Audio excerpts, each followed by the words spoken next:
You have your animal questions, and our friends at Bay Animal Hospital have those answers. This morning we welcome back to the show Tiffany Burke, Director of Education at Bay Animal Hospital. And this month we're talking about traveling with your pets. It is vacation season for a lot of folks, and let's dive right in. If you're going to be on the road or wherever you're going with your pet, what are some important things to keep in mind maybe before you leave the house?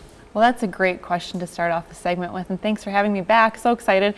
And before you travel, a couple of things to keep in mind is to be prepared with your pet. Make sure you research where you're traveling. See if there's any emergency hospitals there, what their hours are, their phone numbers. And also call your vet before you travel. Get your records downloaded to your phone or paper copies so that you have everything in hand before you leave your home in case there is an emergency. Yeah, just in case. Exactly. So, and never be afraid to research where you're going to see. Fun things to do with your pets also. Oh yeah, you got to check out the, dog or pet friendly patios, things like that, places to see. Okay, so car travel. Some pets maybe struggle with that a little bit, but what are your suggestions there if you're traveling with your pet in a car? That's a great question. Just like humans, dogs and cats can get motion sick from being in their car. So before you travel, take a test trip in the road, around the block, couple miles, maybe a little longer if you're preparing for a longer travel, because you want to see, do they have anxiety being in the car, truck, or van? Do they get a little queasy tummy as you're in the car for longer periods of time?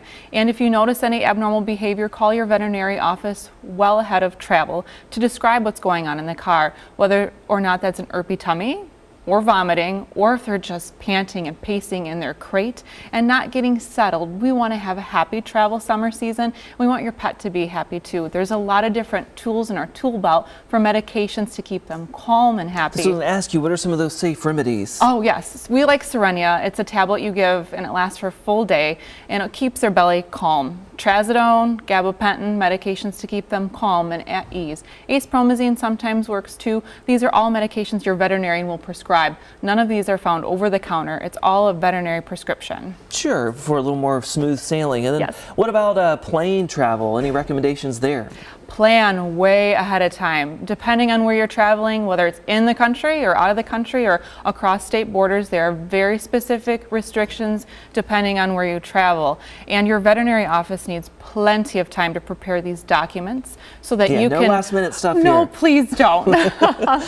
And then talk about the importance to making sure your pets are microchipped, especially if you're going to be out of town. Yes, June is also National Microchip Month. And as you travel, sometimes pets break away from you and you're not expecting that. And some nice family may scoop them up and want to return them to you. If they don't have a collar or proper ID or they break that when they leave you, most veterinary practices and animal control places will have the ability to scan your pet, and that is an ID that will track them back to you. It's not a GPS though. At Bay Animal Hospital, we use the company Home Again, and with a special subscription with them, it also includes pet poison control support, along with flyers being placed out in the veterinary community if your pet's lost. So if you're on the border, get them microchipped. Yeah, of course. Well, we've seen so many stories too of pets reunited because of that. Exactly. And then just finally, before we let you go, what if you can't take your pet? What are some of those options people should consider? Yes, definitely. I'm a big encourager trying to find someone to come into your home to watch your pet because they're the most comfortable at home.